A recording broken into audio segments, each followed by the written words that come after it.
I'm with you. That is really scary. That is a dramatic example of this overall trend to distrust expertise.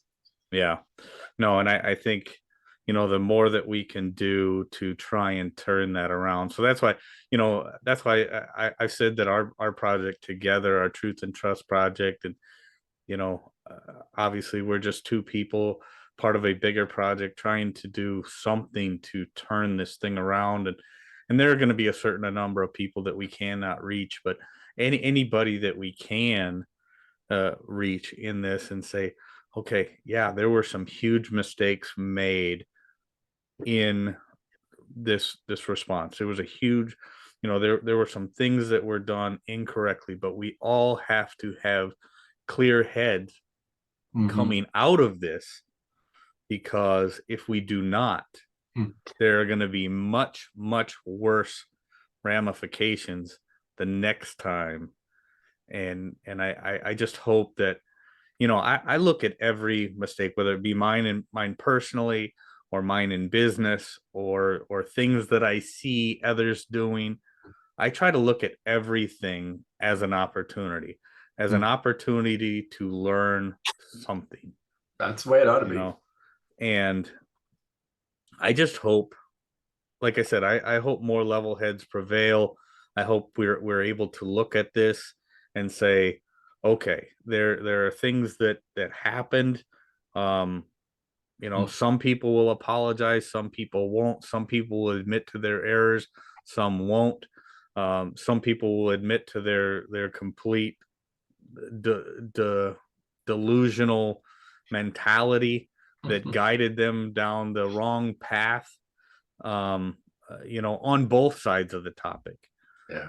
But it's all an opportunity to learn, and I hope that people do, because again, if we don't, there's going to be much, much worse ramifications going into the next event. Wilk, there was an interesting article, I can't remember where it was published, that was put out saying, all of the tensions and upsets and angers that people have felt about how pandemic was not managed right is really getting in our way in terms of how to put ourselves back together again.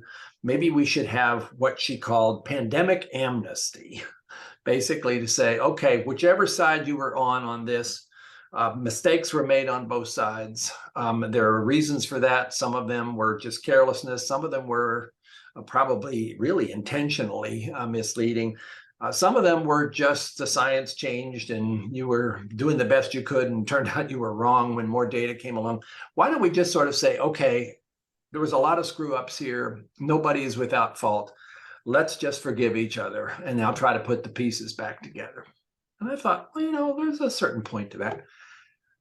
The author of this was immediately attacked, which is pretty discouraging, by people on both sides. Sure. People who were mad about the government's response said, hell no, we're not going to let them off the hook. And that was some members of Congress who said that too. Yeah. And the people who were mad about the conspiracies and the anti-science, anti-vax thing said, hell no, we're not going to let them off the hook. They killed people. So it only just further seemed to escalate the tensions, when the goal was to say, let nobody be throwing stones here. We're all living in a glass house. Looks like that we're not there yet. Yeah, we're not there. And I would look at something like that and say that's a very noble goal. Yeah. That's something that would be fantastic if it could work in reality. But much like, I try to take a pragmatic stance on most everything, and I look at that, and just like I talked about our opportunity to learn from our mistakes, I just mentioned that a couple minutes ago. And I think when it comes to amnesty, as much as I believe in the nobility of it, when it comes to amnesty, I think that gives a lot of people an opportunity to not take the opportunity to learn. Yeah. If that makes any sense. I totally hear you. I mean, it occurs to me the alternative might be what was done in South Africa after apartheid, where there have been so much terrible things done on both sides, the blacks to the whites to the blacks. And what happened there was Archbishop Desmond Tutu, an amazing human being, basically put together this Truth and Reconciliation Commission. And it wasn't amnesty in the sense of, okay, everybody's forgiven. It was, if you will come forward and you will confess what you did that was wrong and genuinely repent it and seek forgiveness, then you will be forgiven and you will not be subjected to the interminable sort of Nuremberg trial version that might go on for years and make everybody even more resentful. And it worked. Mm-hmm. But it had to be associated not just with, okay, it just wiped the slate clean, everything's fine. It was people had to take responsibility for what they had done wrong to be part of this. Maybe that's the kind of thing that could work, but I don't know how many people are ready to take responsibility just yet. Right. No, that's right. And I think that's a phenomenal example of how things could be done and worked through, and possibly get to a better spot coming out of this than we were going into it. And that's a very, I think that's a very synergistic mentality.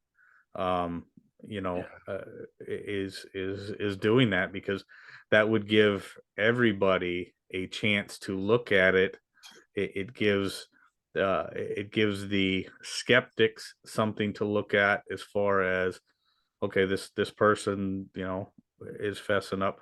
But then those skeptics at that point, I think the only way to get the skeptics unskeptical is to have something like that happen. If you don't come at them with something more like, look, yes, we made some mistakes. These are the mistakes we made. We are eternally sorry. We need to work together to fix this. Mm-hmm. We're not going to get to those inner circles of that web. They're just going to put up their defenses, and it's not going to happen. So I love the example of the Desmond Tutu apartheid, and how that was reconciled coming out of apartheid.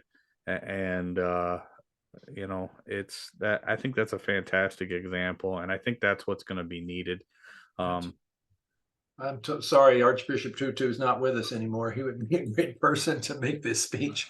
Right. Probably one of the people in my life that I've most admired, and had a chance to meet with him a couple of times. And you're just in the presence of somebody like that, and you feel goodness and joyfulness. And he was a wonderful a guy with a great sense of humor, who had this ability to giggle about almost everything, even in a very serious situation. It was disarming, and it was absolutely lovable. And I wish he was still around.